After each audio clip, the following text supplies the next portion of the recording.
Entonces, este se considera el tercer sistema más importante en la práctica transfusional.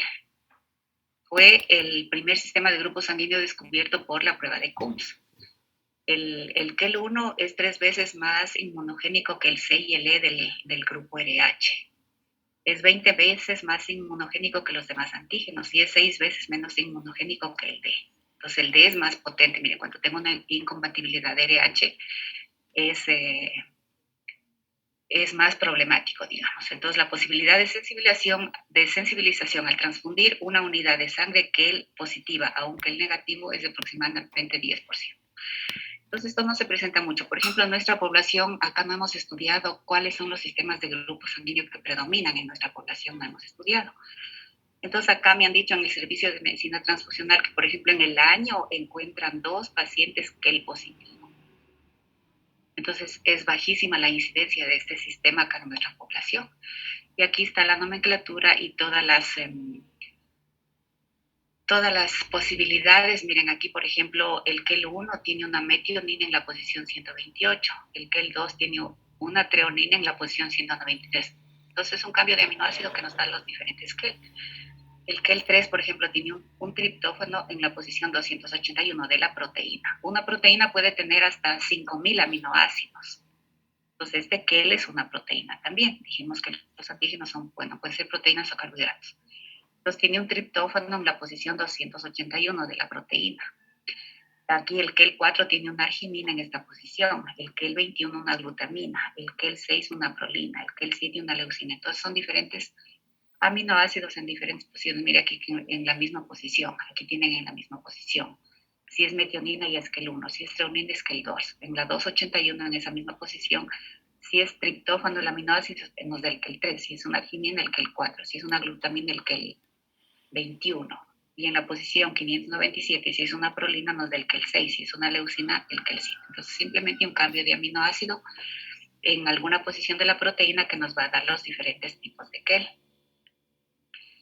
¿Cuáles son los anticuerpos? Si tengo antígenos, voy a formar anticuerpos, pero nunca formo un anticuerpo contra mis propios antígenos. Si me llega un antígeno extraño, sí voy a reaccionar y voy a formar un anticuerpo contra ese antígeno que me llegue. Y los antígenos están en los glóbulos rojos. ¿Ya? Entonces, estos son de la IgG, son de clase IgG, es decir, pueden activar el complemento en una pequeña proporción. El IgG dijimos que no pasa la barrera placentaria porque es una molécula péptida. Entonces, estas están involucradas en reacciones transfusionales graves también. Entonces, si yo le pongo a un KEL negativo o un KEL positivo, puedo tener reacción, así tenga ABO y RH compatible. Pero acá sí hacen el KEL, en el grupo sanguíneo sí consta el sistema KEL. No sé si se acuerdan las tarjetas que les mostré ayer que decía KEL. Entonces acá en el servicio de medicina transfusional sí investigan el sistema KEL porque es el sistema más importante. Entonces un KEL negativo le pongo una sangre KEL negativo. Si es KEL positivo, ya el servicio de medicina transfusional mismo se encarga de buscar una sangre KEL negativa y despacharnos una sangre que no tenga. Por ejemplo, si el paciente está KEL negativo, ellos también hacen la tipificación al receptor, es decir, a nuestro paciente, y hacen también la tipificación con el KEL para el donante. Entonces, si ellos ven que no es compatible, me buscan otra sangre que sea compatible. Sí, este sistema KEL en la enfermedad hemolítica del recién nacido provoca anemia fetal severa por supresión de la eritropoiesis. Y los anticuerpos anti-KEL reaccionan a temperatura ambiente y en soluciones fisiológicas. Bueno, esto es más para pruebas de técnicas de laboratorio. Ya, tenemos el otro sistema, el sistema DUFI. El símbolo es FIE, es otro sistema de grupo sanguíneo. El gen DUFI está codificado en el cromosoma 1.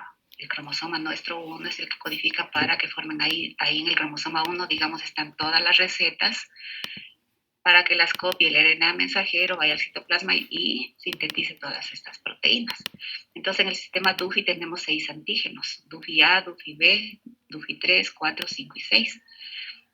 Entonces, los polimorfismos entre los antígenos DUFI A y DUFI E resultan de una única sustitución de un aminoácido, de una glicina en la posición 44 por el ácido aspartico. Entonces, la frecuencia fenotípica de los antígenos varía conforme la población estudiada. Acá en nuestra población no sabemos qué sistemas de grupos sanguíneos están circulando acá. Entonces, es la proteína DUFI como atraviesa la membrana del glóbulo rojo. Y aquí son los fenotipos posibles. DUFI A, DUFI B, y estas son las combinaciones que se pueden hacer. Eso es más o menos para que tengan una idea cómo es esto de los grupos sanguíneos. Entonces, los antígenos del sistema DUFI son los más importantes, son el DUFI-A y el DUFI-B. Están presentes desde las 6 a 7 semanas de gestación y se expresan en las células eritroides y en otros órganos. También pueden estar en otras células. Bueno, aquí son destruidas por enzimas proteolíticas, eso es más para pruebas de laboratorio. Y tienen función quimiorreceptora para el plasmonio. Entonces aquí está un receptor que puede receptar plasmonio. Son moderadamente inmunogénicas, más o menos hay 40 en la población. En la población caucásica los fenotipos comunes son el DUFI-A positivo, B negativo, DUFI-A negativo, B positivo, DUFI-A positivo, B positivo. Y los anticuerpos tenemos, solamente se le agrega anti para saber que son anticuerpos. Generalmente estos anticuerpos son de la clase IgG, entonces están circulando en el plasma. Y son clínicamente significativos porque pueden fijar complemento, es decir, pueden activar al complemento. ¿Sí? Y el complemento es un sistema de proteínas que a la final hacen hoyos, huecos en el glóbulo rojo y lo destruyen. ¿Sí? Y presentan efecto de dosis. El anti-DUFI-A es relativamente común, pero es raro en la población negra. El DUFI-B no es común, generalmente está relacionado con otros antígenos. El DUFI-3 actúa como una mezcla de anti-DUFI-A y anti-DUFI-B que reaccionan con todos los glóbulos rojos. Tenemos otro sistema, el sistema KID. Este sistema KID está codificado en el gen JK, que se codifica en el cromosoma 18, que codifica una glicoproteína multipaso de 391 aminoácidos. Mire que esta proteína tiene 391 aminoácidos. Sí, que atraviesa 10 veces la membrana del glóbulo rojo. Existen 3 alelos, siendo 2 de ellos codominantes, el JKA y JKB. Entonces, los fenotipos, estas son todas las combinaciones que puedo tener. JK, A positivo, B negativo, A negativo, B positivo, A positivo, B positivo. ¿Sí? El sistema KID. Y esta es la glicoproteína del sistema KID. Atraviesa la membrana del glóbulo rojo. Todas las proteínas tienen un grupo amino y un grupo carboxilo terminal. Entonces, atraviesan la membrana aquí del glóbulo rojo. Entonces, estos antígenos están en la membrana, en la superficie del glóbulo rojo. Y los anticuerpos, los que les mostré, esos de que tienen patitas como una Y invertida, esos son los anticuerpos. Esos están circulando siempre en el plasma. Entonces, ¿cuáles son los antígenos del sistema KID? Están bien desarrollados al nacimiento. Son detectados cerca de la 7ª a 11 semanas de gestación.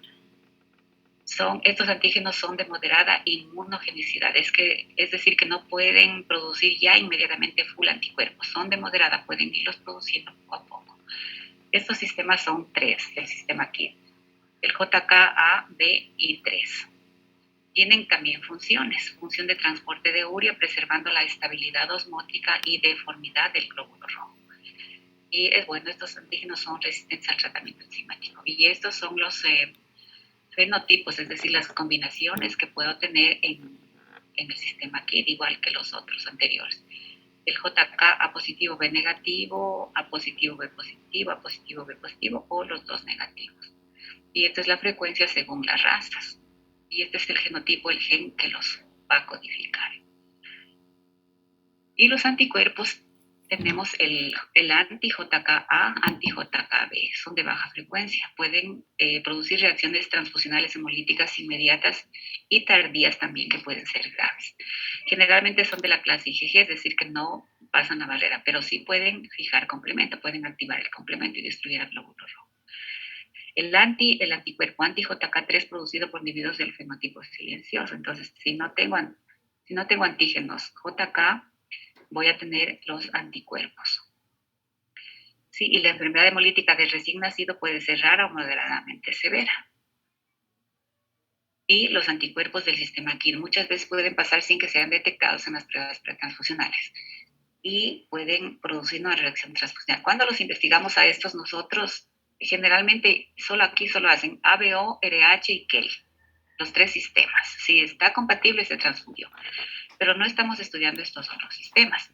Cuando los estudiamos, cuando tenemos algún problema de de reacción post-transfusional. Yo, por ejemplo, tengo 3 pacientes que se han transfundido y después presentan una anemia hemolítica que es por aloanticuerpos, por los antígenos de grupos sanguíneos, formaron un anticuerpo.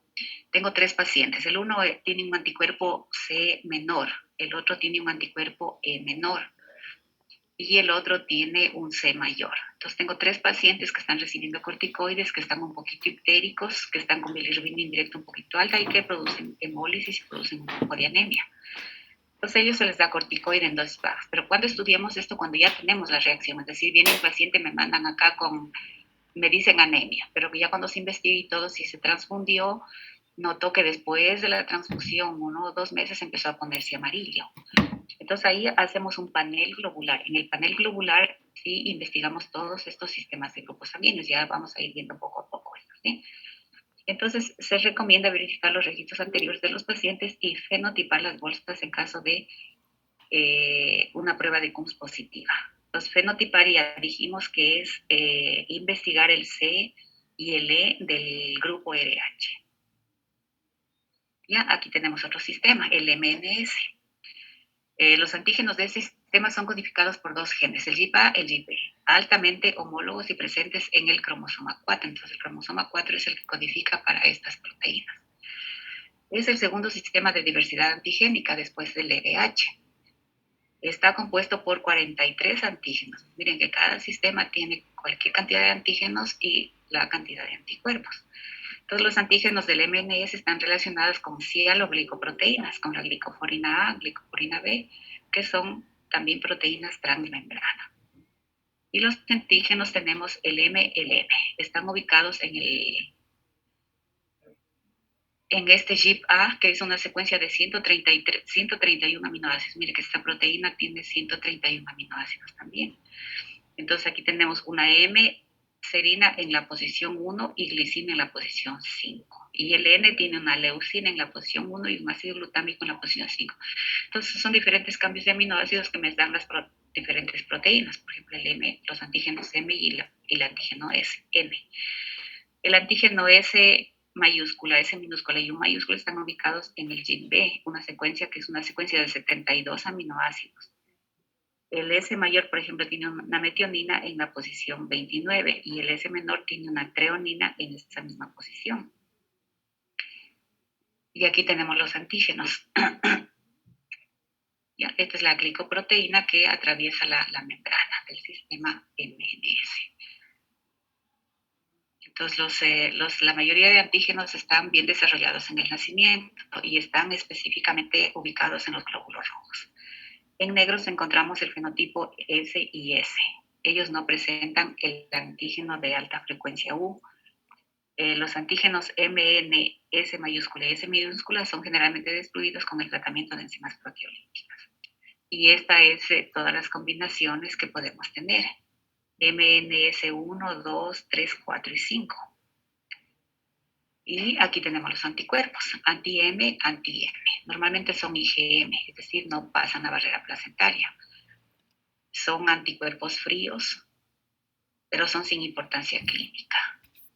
Sí, y muchas veces encontramos IgG inmunes reactivos a 37. Raramente causan enfermedad hemolítica del recién nacido. Los anticuerpos anti-M y anti-N tienen efecto de dosis, es decir, si pasan poquitas anticuerpos de estos, pueda que no tengan efecto, pero si tengo una dosis alta de anticuerpos ya puede tener efecto. Y son casi siempre los anti-M y anti-N del MNS son IgM, ¿sí? Los anticuerpos anti-S y S minúscula y U mayúscula son aquí, generalmente no son inmunes, son reactivos a 37. Bueno, estas son una serie de características más bien para estudios de laboratorio. Tenemos otro sistema de grupo sanguíneo, el sistema Diego. El símbolo es DI mayúscula. Entonces aquí tenemos la proteína del sistema Diego. Tiene un grupo amino y un grupo carboxilo terminal y atraviesa la membrana del glóbulo rojo. Esta es la doble capa lipídica. Y esta es cómo atraviesa la membrana del glóbulo rojo. En cuanto a la genética, En el sistema Diego estamos que está ubicado en la proteína de la banda 3 de la membrana, que es una glicoproteína N-glicosilada de multipaso y presenta de cerca de 10 a las 6 copias en la membrana de los eritrocitos. Entonces tenemos muchas proteínas de la banda 3 aquí. Los antígenos de este sistema son codificados por un gen SLC4A ubicado en el cromosoma 17. Entonces el cromosoma 17 codifica para esta proteína de la banda 3 del sistema Diego. Y los antígenos, tenemos que el sistema Diego tiene 21 antígenos, siendo antígenos de baja y alta frecuencia. Los antígenos más importantes son el Diego A, Diego B, WRA, WRB. El Diego A y WRA son de baja frecuencia y el B y el WRB son de alta frecuencia.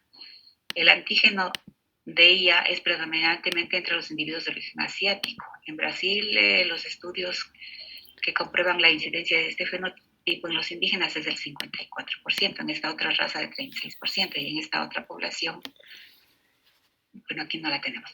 Pero acá ya les digo que en nuestro país no tenemos ningún estudio de a ver qué población, cómo está nuestra población en cuanto a los sistemas de grupos sanguíneos. Entonces aquí tenemos los anticuerpos del sistema Diego. Son anticuerpos generalmente de origen inmune de la clase IgG y pueden fijar complemento. Y aquí tenemos pueden estar involucrados en reacciones transfusionales inmediatas y tardías en enfermedad hemolítica. Pueden producir la prueba de Coombs, se los puede detectar con la prueba de Coombs. El antidiego A y antidiego B reaccionan mejor con glóbulos rojos tratados con enzimas. Bueno, es más para laboratorio. Entonces ahora vamos a ver la incompatibilidad ABO, RH y de otros antígenos. ¿Tienen alguna pregunta en cuanto a los sistemas de grupos sanguíneos? Miren que no han sido solo ABO, RH. ¿Sí? En el RH tenemos el fenotipo, C mayor, C menor, y todos los otros sistemas. Si tienen alguna duda, alguna pregunta, más o menos les di rápido para que tengan la idea, ¿sí? Sí, doctora, sí está claro. Ya, entonces vamos a ver la incompatibilidad ABO, RH y de otros grupos. Entonces la ABO se presenta en un 66%. Esta generalmente es leve, a veces la mamá ni se da cuenta, el niño está un poquito amarillo y pasa. En cambio la RH es un poco más, es más importante y tiene más impacto. Esta se presenta en un porcentaje en la población en un 33%. Y de otros sistemas de grupo sanguíneo tenemos incompatibilidad que se puede presentar en un 2%, es más rara. ¿Ya? Entonces aquí tenemos en este cuadrito anticuerpos causantes de enfermedad hemolítica. Del sistema de grupo sanguíneo, el RH, el KEL, el DUFI, el KID, el MNS, el Luteran y el Diego son los más importantes que causan enfermedad hemolítica. ¿Y cuáles son los antígenos relacionados? El C mayor, C menor, E mayor, E menor, del RH, del KEL, el KEL, del DUFI, el DUFI-A y el DUFI-B. Son los antígenos. Estos están en la membrana del glóbulo rojo. Si me pasa un glóbulo rojo con K mayor y yo no lo tengo, yo voy a formar un anticuerpo anti-KEL. ¿Sí? El KID, el antígeno relacionado que está en la membrana del glóbulo rojo es el JKA, JKB. Del MNS, el M, el N y el S. Y el S menor también. Del Luteran, Luteran A, Luteran B. El Diego, Diego A, Diego B. Entonces aquí tenemos la severidad de acuerdo a cada grupo.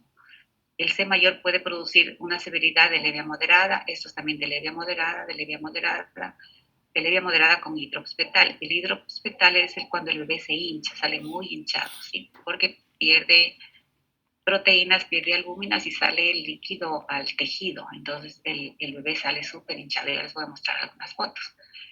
El KEL puede dar enfermedad hemolítica del recién nacido de leve a moderada, el DUFI-A de leve a moderada con hidrops fetal. El DUFI-B no es causa de enfermedad hemolítica. El KID puede dar de leve a severa, MNS de leve.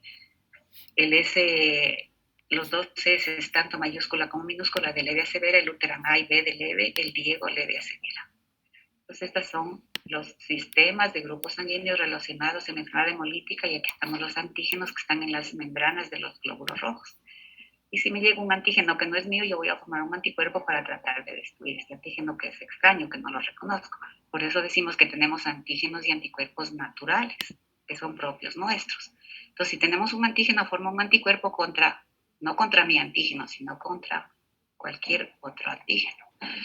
Entonces, ¿qué es la isoinmunización?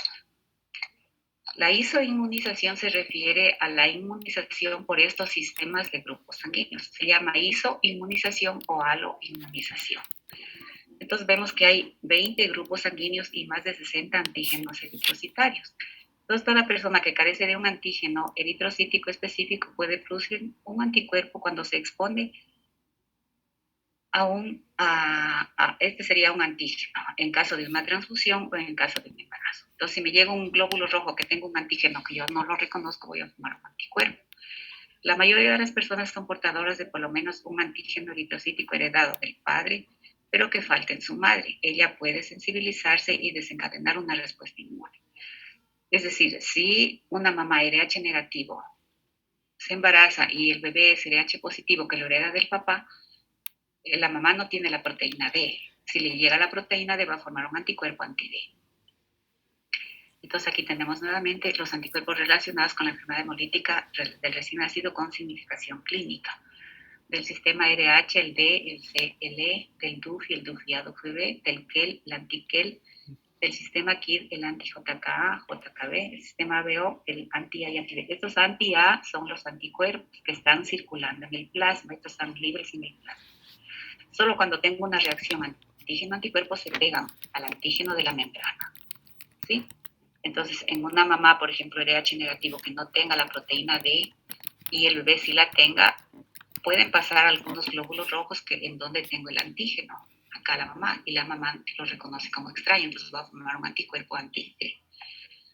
Entonces, los sistemas de grupos sanguíneos que ya dijimos, los antígenos están en la membrana. Si tengo el antígeno A, soy del grupo A, pero voy a formar un anticuerpo anti-B.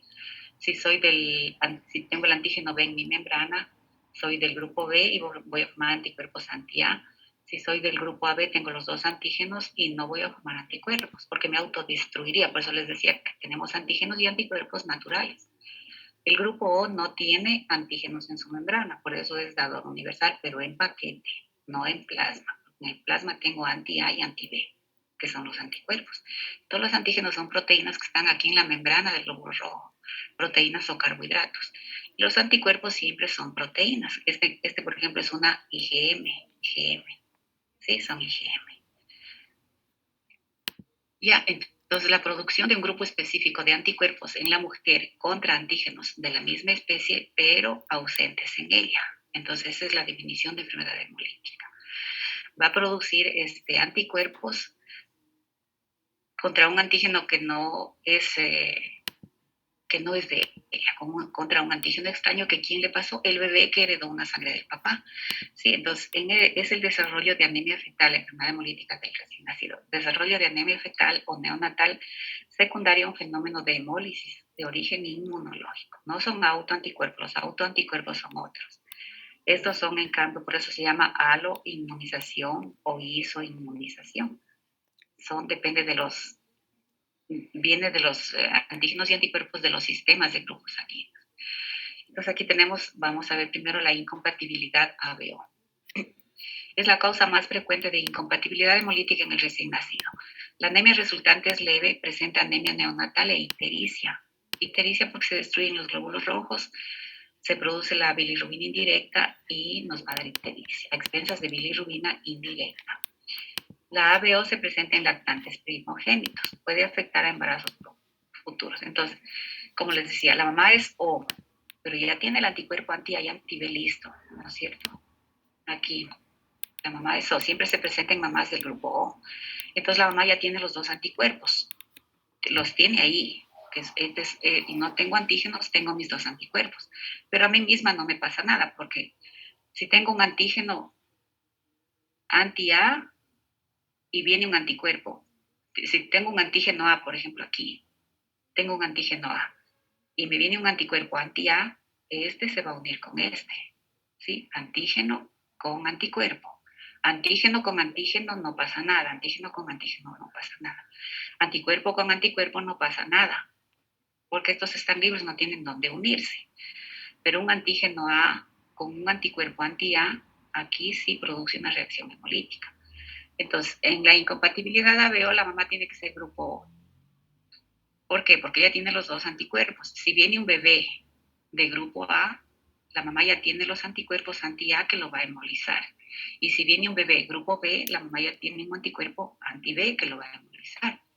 Si el bebé es AB, la mamá ya tiene los dos anticuerpos que va a hemolizar a estos glóbulos rojos. Entonces decimos que la incompatibilidad ABO se presenta desde el primer embarazo, porque ya los tiene formados. En cambio, la RH no, se presenta desde el segundo embarazo, porque en el primer embarazo pasan antígenos, pasa la proteína D a la mamá. Y la mamá no es que de un rato a otro el sistema inmune produce ya ese mismo instante, ¿no? Tiene que ir reconociendo poco a poco y poco a poco formando anticuerpos en la incompatibilidad de RH. Entonces, en la ABO se presenta desde el primer bebé ya se puede presentar, ¿sí? Y puede afectar a embarazos futuros. Entonces es importante tener en el nivel básico el grupo sanguíneo de la mamá y del papá, ya cuando la mamá va a quedar embarazada, ya para tener y ver qué posibilidades tengo de que pueda tener una reacción transfusional.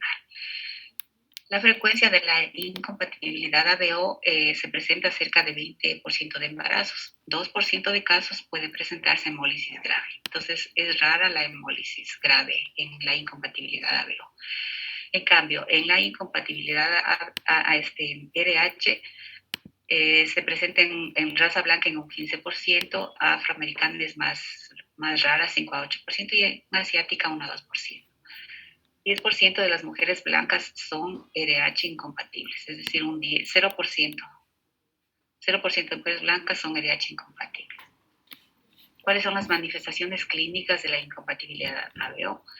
Aunque la incompatibilidad ABO ocurre en el 20 a 25% de los embarazos, la enfermedad hemolítica ocurre solamente en el 10%, generalmente por un subgrupo del grupo A, que es el A1, que es más antigénico que la 2. En el grupo sanguíneo A tenemos A1 y A2. Entonces la 1 es más antigénico. La ictericia puede ser precoz, que aparece en las primeras 24 a 36 horas. Entonces la ictericia fisiológica del recién nacido generalmente se presenta a los 8 días. Entonces a los 8 días a veces la mamá dice mi bebé está un poquito amarillo y va a la consulta. Pero cuando hay una enfermedad hemolítica ya en las primeras 24 horas o 36 horas ya aparece ictericia, pero que es de poca intensidad. No hay palidez, es decir, no es una hemólisis grave, no hay palidez, y si existe es ligera. Ninguna o mínima hepatoesplenomegalia, el hidrox fetal es rara, es decir, raramente se hinchan los bebés. La hepatoesplenomegalia puede ser mínima. El kernicterus es excepcional. ¿Saben qué es el kernicterus?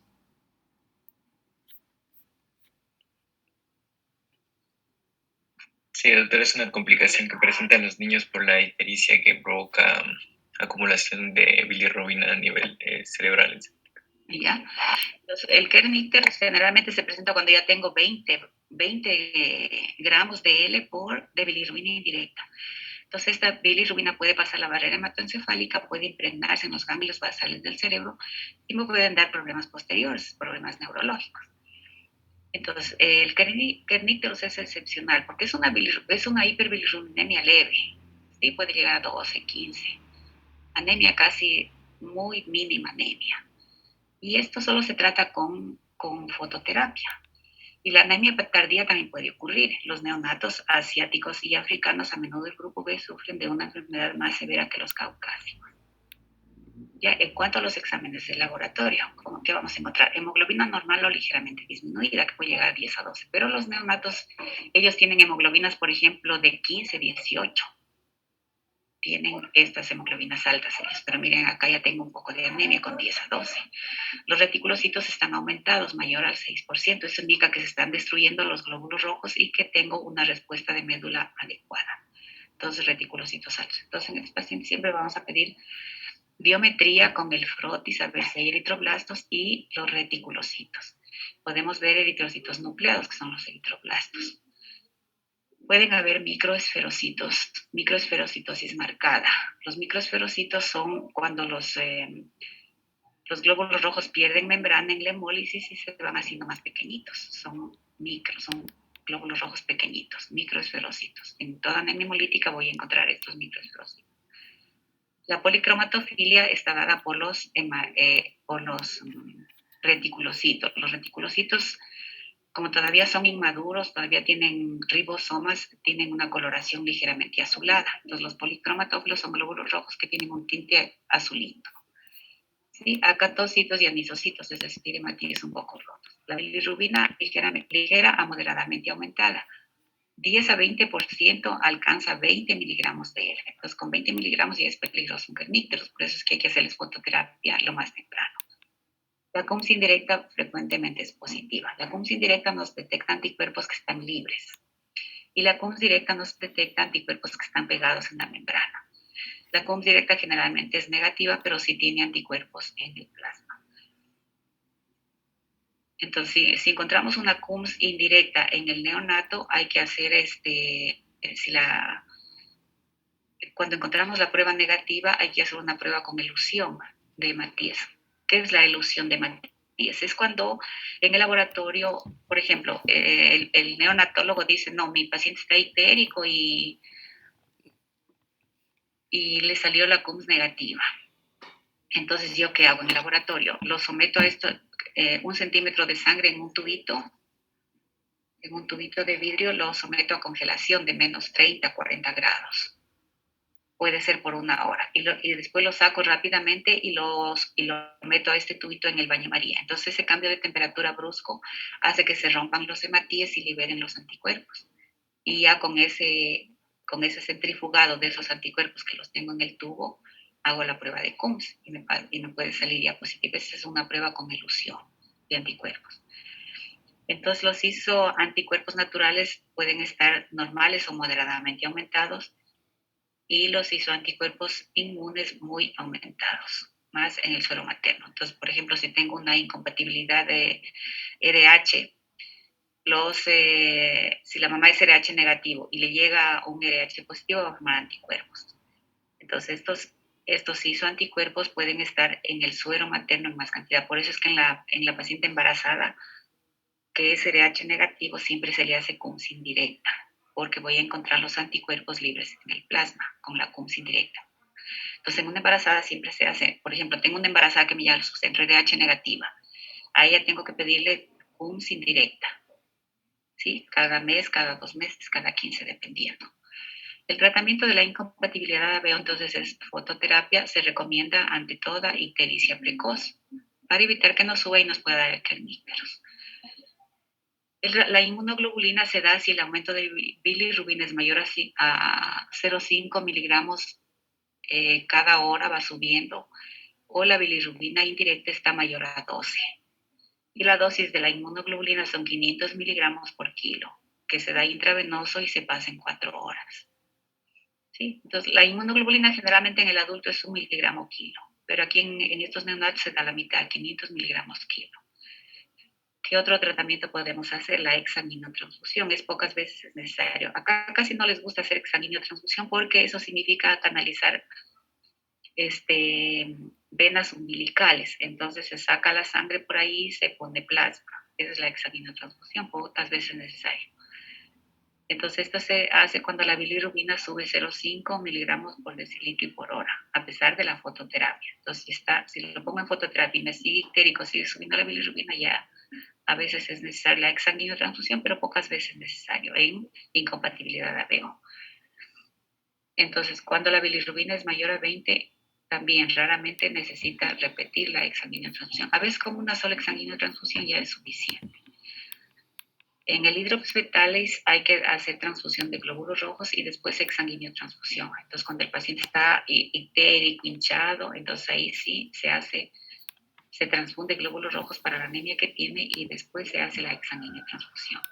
Y estos pacientes hay que hacer un seguimiento a los 15 días por posible anemia tardía y que pueden necesitar transfusión de glóbulos rojos. En cuanto a las observaciones que tenemos que tener, averiguar si la madre tuvo hijos anteriores con ictericia neonatal, averiguar con la madre a qué edad observó que su hijo se puso amarillo. Si el médico observa la ictericia en la mañana temprano, debe presumir que comenzó la hemólisis horas antes o en la noche anterior o en la madrugada. En los neonatos de piel oscura se debe ser más cuidadoso en la vigilancia, porque en piel oscura a veces no noto la ictericia, entonces ahí tengo que ver pabellones, tengo que ver escleróticas. Entonces debe considerarse que toda ictericia que comience en las primeras 12 horas de vida es grave. Entonces, mientras más pronto empiece, ya es grave ese problema de ictericia. El examen clínico debe de efectuarse frecuentemente y de preferencia por el mismo médico, que debe considerar que la clínica es más importante que los exámenes de laboratorio. Si en el examen clínico hay anemia importante y o hepatoesplenomegalia, la ictericia es grave. Entonces siempre hay que estar palpando hígado y vaso, aunque puede haber hiperbilirubinemia grave sin estas manifestaciones de hepatoesplenomegalia. El examen de hemoglobina y bilirrubina deben realizarse cada 4 a 6 horas. Entonces, para ver hemólisis, hemoglobina, bilirrubinas, reticulocitos. Si la bilirrubina total es mayor a 10 miligramos de él en las primeras 24 horas y de 15 a las 48 horas de vida, la ictericia ya es grave. Entonces, miren, aquí no es como en el adulto. En el adulto 1.2 es lo normal de bilirrubina total. En 1.5 ya está paciente adulto ictérico, en 2 también es ictérico, pero miren, en el neonato es mayor a 10 en las primeras 24 horas y de 15 a las 48 horas, entonces ahí ya es grave. Si están 2, 3, a veces puede ser normal para ellos, en neonatos, pero en el adulto no. Entonces el diagnóstico más seguro de incompatibilidad sanguínea ABO es la comprobación de anticuerpos anti-A y anti-B. Entonces esto los voy a encontrar en la prueba de Coombs indirecta. Anticuerpos anti-A y anti-B. El examen de laboratorio que se realiza, se realiza poco en la práctica clínica. Entonces se debe señalar exactamente la edad en que se hacen los exámenes de laboratorio y guardar muestras de sangre si es necesaria una comprobación posterior. Toda ictericia que comienza en las primeras 24 horas de vida debe tratarse con fototerapia y emplearse inmunoglobulina intravenosa en los casos graves. Es poco frecuente la necesidad de emplear la exsanguíneo-transfusión en la incompatibilidad ABO. ¿Sí? ¿Y cuáles son los exámenes auxiliares? Vamos a hacer el grupo sanguíneo, el factor RH, tanto al papá como a la mamá, y el Coombs indirecto a la mamá. En cuanto a las imágenes que vamos a necesitar, eco fetal y placentario, estudio Doppler de la circulación fetal. Esto ya lo hacen en neonatología, por ejemplo, el estudio Doppler de la circulación fetal. Y pruebas especiales, la cordocentesis, que ya se va directo al cordón a tomar una muestra, y aquí tengo el riesgo de pérdida fetal del 1 al 3%. Entonces, esto casi no son diagnósticos invasivos que casi no se utiliza, solamente en casos extremos. Y puede presentar reinmunización materna en un 40%. Entonces, yo quiero saber, me desespero y quiero saber el grupo sanguíneo del bebé. Y si la mamá es, por ejemplo, O y el bebé es A, entonces tengo mayor riesgo de reinmunización materna. Entonces aquí también pruebas especiales, la cardiotocografía y la amniocentesis. En cuanto a la incompatibilidad de RH, entonces en la incompatibilidad de RH el 45% de la población general es RH positiva y es homocigoto al factor B en un 55%. Homocigoto quiere decir que los dos genes, por ejemplo, el papá tiene en el un gen la proteína D y en el otro gen la proteína D. Dijimos que tenemos dos genes por cada cromosoma. Tenemos, por ejemplo, del cromosoma 1 tenemos 2, del cromosoma 2, 2. Entonces aquí, homocigoto quiere decir que los dos cromosomas tienen la proteína D. Y este papá que sea homocigoto, como el bebé hereda un gen del papá y un gen de la mamá, si hereda un gen que tiene la proteína D va a ser RH positivo. Y si hereda el otro gen también va a tener RH positivo, porque los dos genes tienen el factor D, eso es homocigoto, que los dos genes tienen la proteína D. El heterocigoto es que un gen tiene la proteína D y el otro gen no tiene. Es decir, si tiene un bebé y heredó la proteína D, tiene un 50% de posibilidad que herede esa proteína. Pero si es heterocigoto y heredó la RH negativa, el bebé va a ser RH negativo. Entonces depende, pero nosotros no hacemos acá estudios moleculares para ver si es homocigoto o heterocigoto el papá. No hacemos estudios moleculares. Entonces, alrededor de la sexta semana de gestación, el antígeno RH está expresado ya en los glóbulos rojos. La incompatibilidad de RH afecta al 5% de los matrimonios, entonces no es tan frecuente. Entonces aquí, ¿cuándo se presenta la incompatibilidad de RH? Se presenta cuando la mamá es RH negativo y el papá es RH positivo. y conciben un feto RH positivo. ¿Sí? Entonces eso les decía, el homocigoto, cuando el papá tiene en los dos genes la proteína D, el hijo va a heredar un 100%. Porque si heredo este gen, voy a tener la proteína. Y si heredo este gen, también voy a tener la proteína. Entonces todos los hijos van a ser RH positivos. Pero si el papá es heterocigoto, es decir, solo un gen tiene la proteína D, tengo un 50% de posibilidad de que el bebé herede esta proteína, porque el otro 50% no la tiene en el otro gen. ¿Sí? Entonces aquí, en el primer embarazo, en el momento de la rotura del cordón, el corte del cordón, o en el momento en que puede haber un glóbulo rojo que pase del bebé, un glóbulo rojo dijimos que tiene el antígeno. Entonces, que me pase un antígeno, 1, 2 o 3 glóbulos rojos saca la mamá.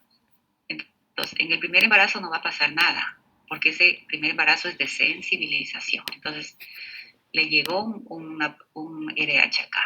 Entonces, ¿ahí qué pasa?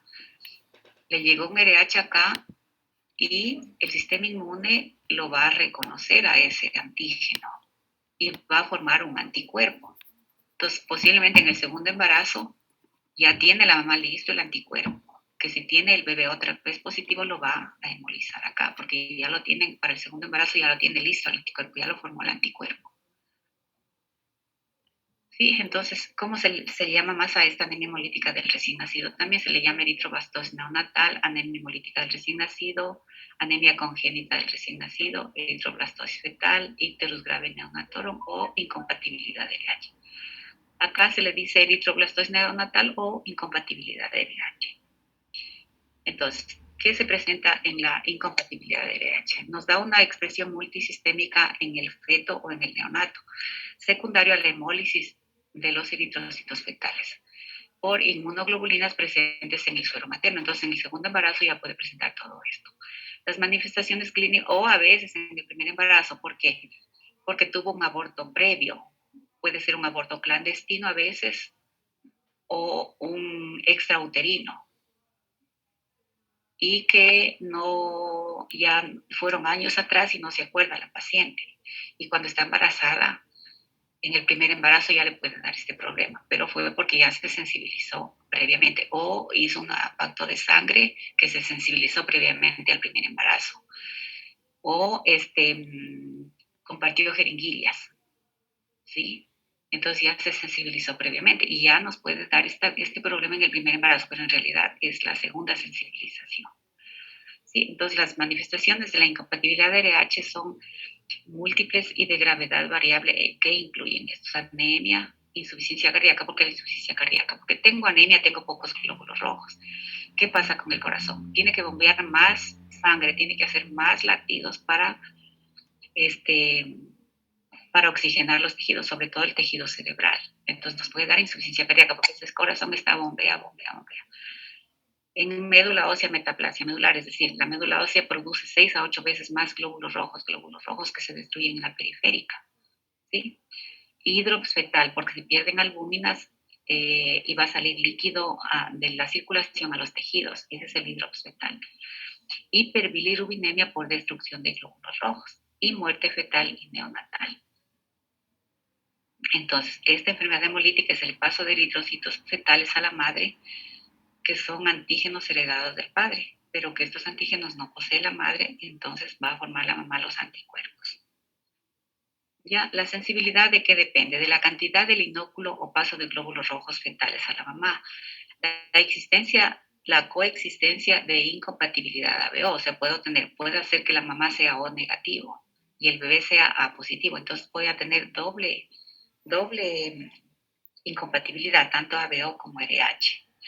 Ya, entonces cerca del 30 a 35% de personas RH negativas no responden a este antígeno RH. Yo conozco 2 matrimonios que la mamá es RH negativa y que tuvo todos los hijos, 4 hijos RH positivos y nunca tuvo problemas. Miren, cerca del 30 a 35 no responden al antígeno RH. Dicen, bueno, me llegó este antígeno RH que yo no lo tengo, pero lo voy a dejar nomás ahí, no voy a formar anticuerpos. Entonces, esta es las personas que no responden al antígeno RH. Y tengo otra familia también que la mamá es RH negativa y tuvo también 3 hijos RH positivo y nunca tuvo problemas. Entonces, miren, yo digo ahí lo tengo a este antígeno, no me importa, no formo anticuerpos. Entonces, son personas que no responden. Y aquí va a haber destrucción de glóbulos rojos fetales en la circulación en esta enfermedad de incompatibilidad de RH. Entonces, la respuesta inmunológica primaria de RH es lenta, requiere semanas a meses. Por eso es que el primer embarazo o la primera exposición requiere semanas o meses. Y depende de los anticuerpos iniciales, estos son IgM de alto peso molecular, a veces no atraviesan la placenta. Y más tarde ya se produce IgG de bajo peso molecular que cruza la placenta y ocasiona hemólisis fetal, que puede ser tipo IgG1 o IgG3. El IgG dijimos que sí pasa la barrera placentaria. Entonces aquí tenemos, si parte de la sangre del feto pasa al torrente sanguíneo de la madre, la mamá va a formar anticuerpos en respuesta. Entonces en el primer embarazo pasa un glóbulo rojo que tiene el antígeno D, la proteína D. Y ya la mamá da luz, este bebé no le pasó nada, pero en un segundo embarazo ya formó los anticuerpos, que son estos amarillos, ya formó los anticuerpos. Entonces, si me llega un antígeno, va a actuar con el anticuerpo. Dijimos antígeno con antígeno no pasa nada y anticuerpo con anticuerpo no pasa nada. Entonces, el antígeno D, ya la mamá tiene lista el anticuerpo anti-D para el segundo embarazo, siempre y cuando el segundo embarazo sea también positivo. Ya, entonces estos anticuerpos podrían pasar de nuevo al feto a través de la placenta y causar daños en los glóbulos rojos de ocasionando anemia de leve a grave en este bebé, ¿sí? Entonces aquí tenemos el glóbulo rojo RH negativo de la mamá, no tiene la proteína D, pero si me llega la proteína D, dice yo voy a formar estos anticuerpos porque esa proteína no es mía. Pero después llega un segundo embarazo que ya tiene el anticuerpo listo, se pega el antígeno y puede producir el problema. Entonces aquí, los eritrocitos fetales acceden al torrente sanguíneo materno. El sistema inmune trata a las células fetales como sustancias extrañas y forma anticuerpos. El IgM no pasa la barrera y depende de dosis transfundida desde el feto. Entonces, en una paciente con no sensibilización previa, el feto no se afecta en un primer embarazo. Pero si ya tiene sensibilización previa, es decir, esta mamá RH negativo, hizo un pacto de sangre con sus amigas, que la mayoría eran RH positivas, se pudo sensibilizar y ya pudo tener anticuerpos. Y puede afectar ya desde el primer embarazo.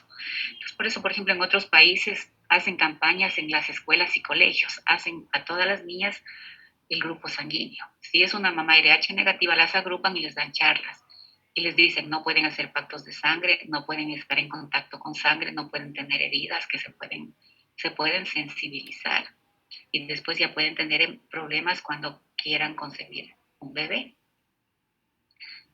Ya, entonces en embarazos posteriores ya pasa aquí el anticuerpo, se va a pegar al antígeno y va a destruir a los glóbulos rojos de este bebé. Entonces, en una sensibilización precoz hay síntesis ya de IgG, que IgG atraviesa la barrera placentaria. En las 16 semanas de gestación ya puede presentar y va a reaccionar contra estos antígenos RH y destrucción de eritrocitos fetales y nos va a dar la enfermedad hemolítica perinatal. ¿Ya?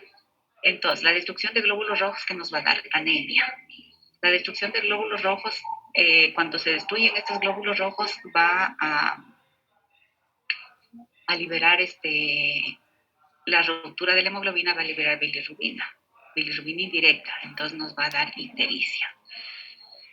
En esta anemia hay destrucción masiva de hematíes fetales y anemia grave, y nos puede dar el hidrops fetal, que es el bebé que sale hinchado. Entonces, ¿qué nos puede dar? Insuficiencia cardíaca fetal, inflamación corporal total, colapso circulatorio.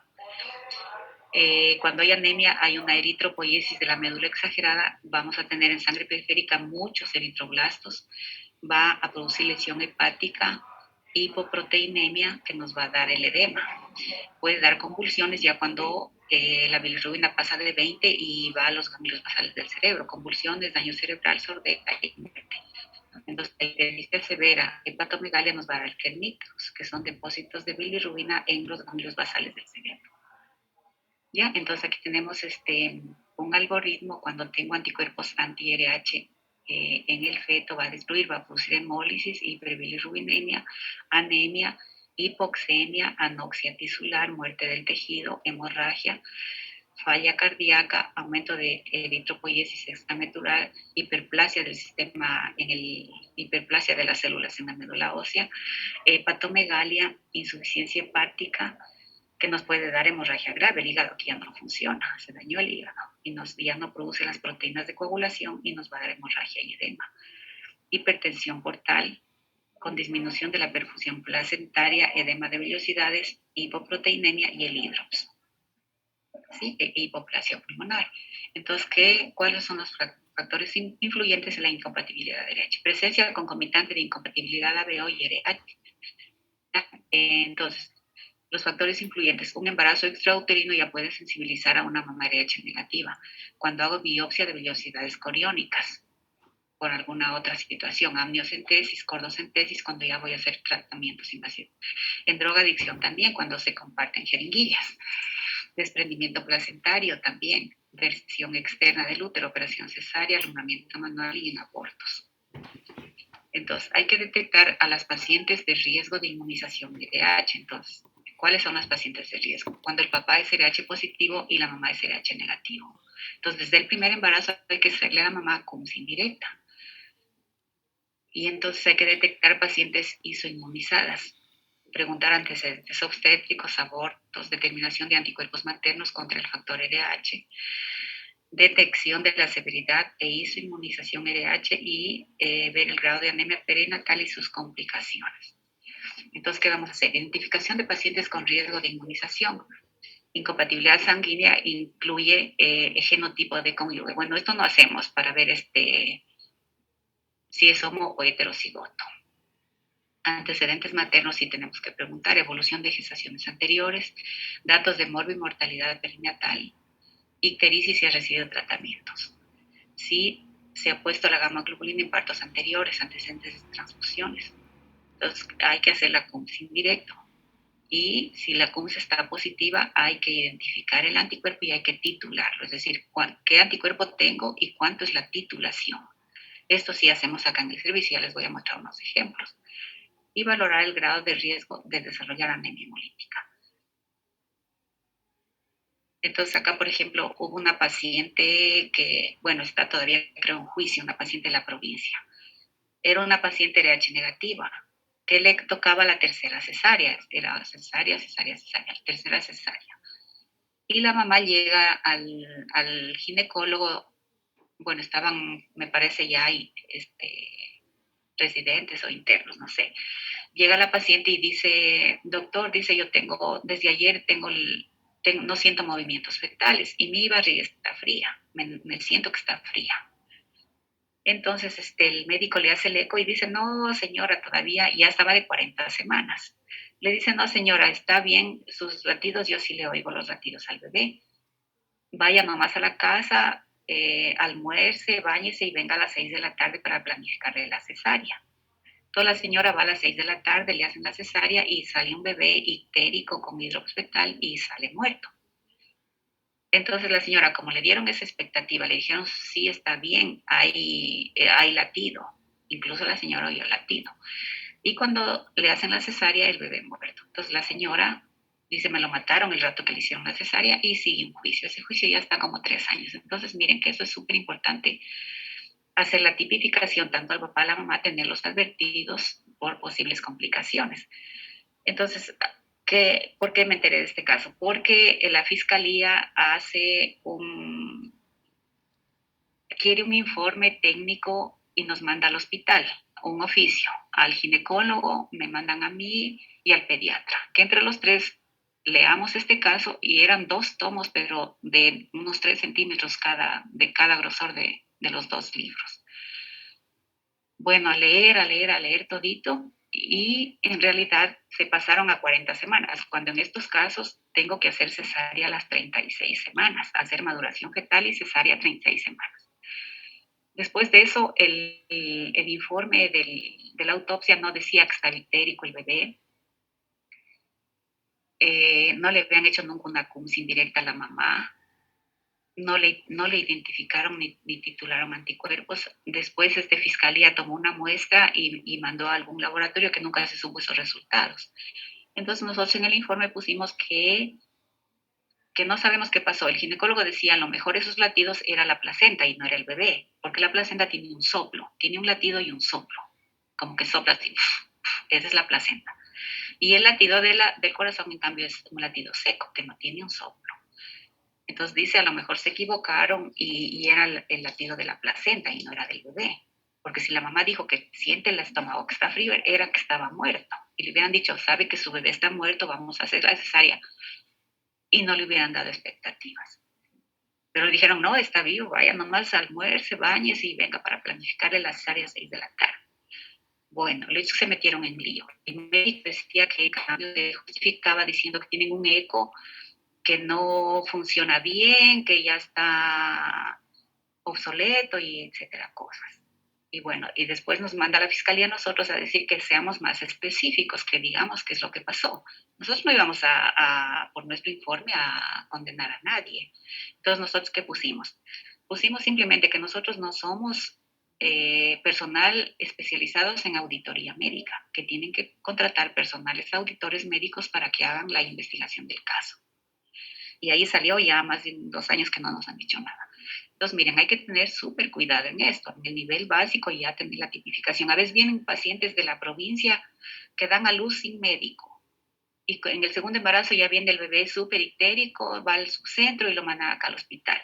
Y uno le pregunta a la mamá, ¿qué grupo sanguíneo es usted? Dice, no sé. ¿Qué grupo sanguíneo es su esposo? No sé. ¿Qué grupo sanguíneo es su primer bebé? No saben nada. Entonces, es importante este, informar a la población sobre todo esto, para que también estén informados y sepan y ayuden en esta situación. Entonces, ¿qué tenemos que demostrar? La presencia de IgG en el suero de la embarazada. Entonces, ¿qué hacemos? CUMS indirecta, para ver todos estos anticuerpos que pueden estar libres en el plasma y estar viendo a ver si me viene un bebé, que yo tengo este anticuerpo aquí formado y ver si me viene un bebé y yo lo hemolizo, ¿sí? Entonces, cuando está positivo, indica que los glóbulos rojos fijaron el anticuerpo presente en el suero estudiado. Entonces, el título de anticuerpo debe ser determinado en toda paciente RH negativo entre las semanas 12 y 24. Mire, si yo tengo una paciente RH negativo y el papá RH positivo, ya a los 3 meses ya tengo que identificar el anticuerpo. Si me dice que es CUMS positivo, CUMS indirecta positivo, es decir, que ya están los anticuerpos circulando en el suero de la mamá, hago identificación. ¿Qué anticuerpo identifico? Generalmente es el anti-D. Y titulo, hay que titular. Entonces, esta prueba debe ser repetida con intervalos de 2 semanas. Cada 2 semanas una CUMS indirecta a la mamá. 2 semanas a un mes, hasta que los niveles indiquen que debe realizarse pruebas diagnósticas más invasivas. Entonces, hay que demostrar la presencia de anticuerpos maternos IgG fijados a la superficie del eritrocito del recién nacido. Bueno, y esta es la prueba de CUMS. Entonces, la prueba de CUMS yo tengo antígenos y anticuerpos. Miren, este es un glóbulo rojo ya, digamos que la mamá tuvo un segundo embarazo, estos anticuerpos de la mamá pasaron a la placenta y se pegaron a la membrana del glóbulo rojo. Y están pegados y están destruyendo el glóbulo rojo. Pero para yo detectarlos hago una prueba de CUMS. ¿Qué es una prueba de CUMS? Es otro anticuerpo, es un anticuerpo de conejo que yo lo sensibilicé a un conejo y saqué de ahí, saqué en el frasco el suero de CUMS comercial. Entonces es un anticuerpo, es otro anticuerpo IgG contra el IgG humano. Entonces este se pega aquí, se pega acá y une los glóbulos rojos y me produce la prueba de CUMS positiva. Es decir, veo los grumos. Esa es la prueba de CUMS. Ya, entonces se puede hacer una amniocentesis por espectrometría líquida de líquido amniótico para determinar pigmentos de bilirrubina como indicador de hemólisis y grado de anemia fetal. Pero la amniocentesis casi no se la hace mucho acá. Puede realizarse técnicamente a partir de las 16 semanas, es decir, a partir de los 4 meses. Entonces, ¿cuáles son las indicaciones para hacer amniocentesis? Cuando los títulos de CUMS indirecto están altos y están en un nivel crítico. Cuando la ecografía revele signos de compromiso fetal y antecedente de feto muerto o feto hidrópico anteriormente. Entonces, el ultrasonido también nos sirve para establecer la edad gestacional, valoración del bienestar fetal, guiar procedimientos de amniocentesis y cordocentesis y determinar el grado de anemia indirectamente. Entonces, tiene que ser un eco de buena calidad, ¿sí? y el ecografista que se ha experimentado en este estudio de estos bebés. Entonces, el ultrasonido nos sirve para ver ascitis, para ver una placenta-megalia, es decir, una placenta grande, aumento del diámetro de la vena umbilical, esos son todos los datos que nos puede dar el eco. El polidreamnio, es decir, cuando hay mucho líquido, hepatoesplenomegalia, también lo podemos ver en el eco, ascitis, derrame pleural, entonces esto ya cuando se pierden proteínas y sale el líquido, del líquido vascular a los espacios virtuales, ascitis, derrame pleural, derrame pericárdico, edema de cuero cabelludo y edema de celular subcutáneo, son todos los datos que nos pueden dar el eco. Entonces, este método de ultrasonido es un método fiable para el diagnóstico de hidrops fetal, pero es de poca utilidad para el diagnóstico y manejo de la anemia. Entonces, miren el hidrops fetal, un bebé súper hinchado, edematoso, la barriguita bien hinchada por la hepato y esplenomegalia. ¿Sí? El bebé puede morir. Y aquí tenemos otro caso. Esplenomegalia, hepatomegalia, ictericia, hidrops fetal. Miren, es un bebé que nace súper malo, puede nacer muerto, puede morir intraútero. Y aquí es el ultrasonido que nos sirve también. Entonces, ¿cuáles son los signos ultrasonográficos de anemia fetal? Efusión pericárdica, cardiomegalia, es decir, ese corazón que está bombeando mucho y ya se agrandó, hepatomegalia, ascitis, hidrops porque bajaron las proteínas, polidramios, mucho líquido, aumento del grosor placentario y signos funcionales, circulación hiperdinámica, aumento de la velocidad territorio venoso, hallazgo urgencia, aumento de la presión intraauricular derecha, disfunción cardíaca, entonces va a haber una falla multiorgánica y aquí corazón, hígado, vaso, sistema nervioso. Entonces aquí hay un método para medir la velocimetría Doppler de la arteria cerebral media, porque el organismo es muy sabio, lo que tiene que bombear es al sistema nervioso para que después no tenga problemas neurológicos. Entonces aquí lo que miden es la velocidad máxima de la arteria cerebral media. Entonces el feto anémico conserva la entrega de oxígeno al cerebro, aumentando el flujo cerebral de sangre y de viscosidad baja. Es una sangre casi como agua acá, porque no tiene glóbulos rojos. Entonces es un método para medir el pico sistólico máximo. Entonces, bueno, aquí están las indicaciones como tiene que estar el feto en reposo, la madre en apnea, bueno, visualizan el polígono de Willis, el ángulo de isonación y bueno, son para ver el pico sistólico de la arteria cerebral media. Es un ecodoppler que lo hacen por la fontanela.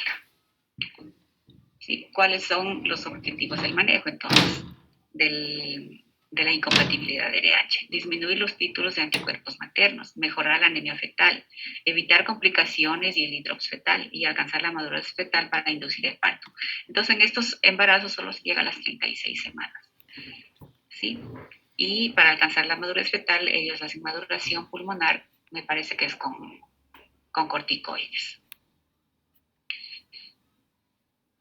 Entonces, en cuanto a la profilaxis se la hace con la inmunoglobulina anti-D, que es una vacuna, la Rogan. Esta es una inmunoglobulina RH de 300 microgramos que puede neutralizar hasta 25 a 30 mililitros de sangre RH que pasa a la circulación materna. Entonces, esta vacuna anti-Rogan es una inmunoglobulina anti-RH que neutraliza los anticuerpos que tengo circulantes en el plasma. Entonces, ¿cuáles son las indicaciones de esta profilaxis? Si el hijo es RH positivo y se comprueba con UCI indirecta que está negativa, entonces ahí se pone a las 24 a 72 horas posparto. Entonces, 24 horas posparto ya se puede poner incluso hasta 3 días. Si el esposo es RH positivo, a las 28 semanas de gestación. Si el papá es positivo y la mamá negativa, a los 7 meses de gestación, mira, 28 semanas de gestación, ya le pongo la primera para neutralizar esos anticuerpos. Y a las 24 o 72 horas posparto. Entonces aquí ya pongo dos inmunizaciones del ROGAM, de la inmunoglobulina anti-RH. Si el bebé es RH positivo con CUMS indirecto negativo, independientemente del grupo AB o del niño, entonces aquí ya se pone a las 72 horas. Si el bebé es positivo y la mamá, por supuesto, negativo. Si se omitió la administración de la gamma globulina a las 24 o 72 horas postparto, puede aún administrarse hasta 4 semanas después del parto. O sea, tengo un chance todavía, hasta un mes después poner. Porque a veces vienen del área rural y vienen ictéricos y no se sabe. Entonces se puede poner tranquilamente la inmunización, la la inmunoglobulina anti-RH. Ya, si presenta un aborto, amenaza de aborto, un embarazo ectópico, mola, también se puede poner, excepto si el papá es negativo. Si el papá es negativo y la mamá es negativa, no hacemos ninguna cosa de estas. Pero si la mamá es negativa y el papá positivo, ahí sí, desde el primer embarazo ya le pongo la vacuna a las 28 semanas y luego posparto. Entonces es importante la profilaxis para evitarnos todo tipo de problemas. También se aplicará en casos de, excepto cuando el papá es negativo. Si el papá es negativo y la mamá negativa, no hay problema. Si el papá es negativo y la mamá positivo, tampoco hay problema. Si se le practica amniocentesis, por ejemplo, si hago un procedimiento invasivo, entonces ya tengo que poner la profilaxis con la vacuna Roga. Cuando hago práctica de amniocentesis, biopsia de vellosidades coriales o cordocentesis, la dosis administrada debe repetirse cada vez que se repite un nuevo procedimiento. Entonces, cuando hago procedimientos ya tengo que poner la vacuna, la de Rogam, que es la inmunoglobulina anti-D. Si se produce una hemorragia transplacentaria masiva, también tengo que poner la inmunización.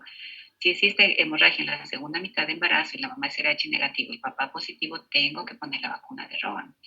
Entonces, la incidencia de inmunización en madres RH negativas tratadas en el posparto con gamma globulina EDH al tener un niño RH positivo es nada más del 2%, pero sigue siendo un riesgo de que así se ponga la vacuna y todo, de que un tercer embarazo tenga posibilidad de inmunizarse.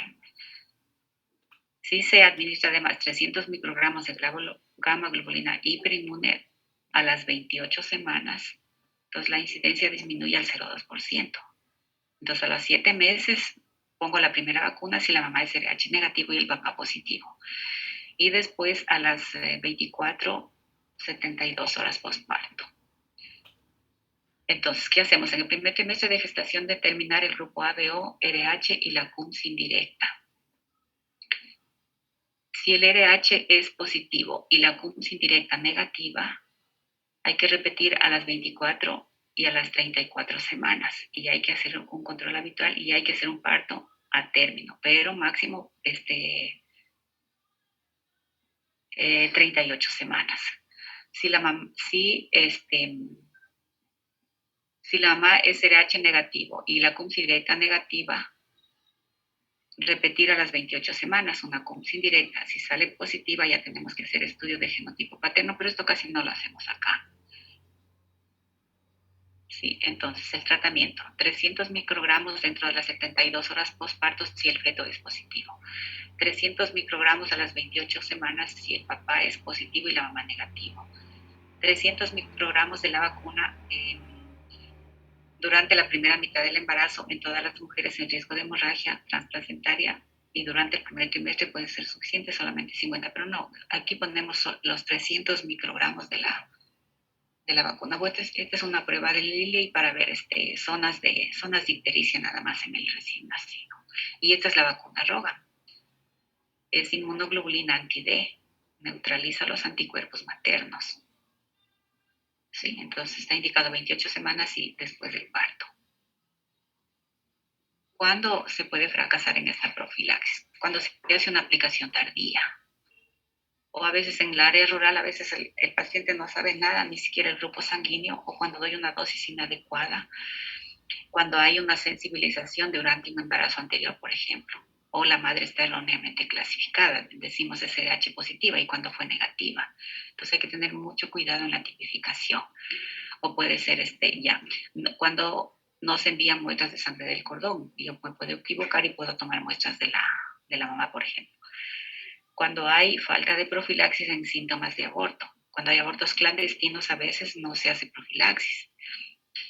Nosotros tuvimos una compañera en la universidad que se casó, bueno, el primer hijo falleció, segundo embarazo falleció, tercer embarazo falleció y no se sabía qué era. Y ella había tenido un aborto previo que ya años atrás no se acordaba, un aborto previo. Entonces, miren, falta de profilaxis en síntomas de aborto. O aborto espontáneo o aborto clandestino, entonces ahí no se hace profilaxis. En drogadicción materna, que ya se sensibilizan previamente por uso de jeringuillas comunes, entonces ahí me puede fallar ya la profilaxis. Si le ponga, la mamá ya estuvo sensibilizada previamente. Y hasta ahí se termina, chicos. Si tienen alguna duda,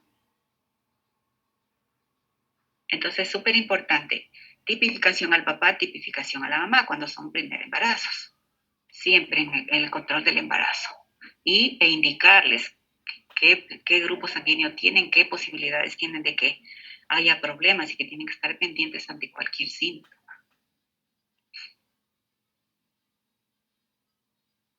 Si tienen alguna pregunta, entonces mañana seguimos en uso de la sangre. Listo, Doc, gracias. Y hoy día les mando la foto del paciente, porque ayer le hice la médula y es una aplasia medular. Es una aplasia, solo se ven células estromales del paciente que van a presentar el caso. Hoy día les mando, sin faltita. Ya, doctora. Gracias, Doc. Ya listo, ¿ya?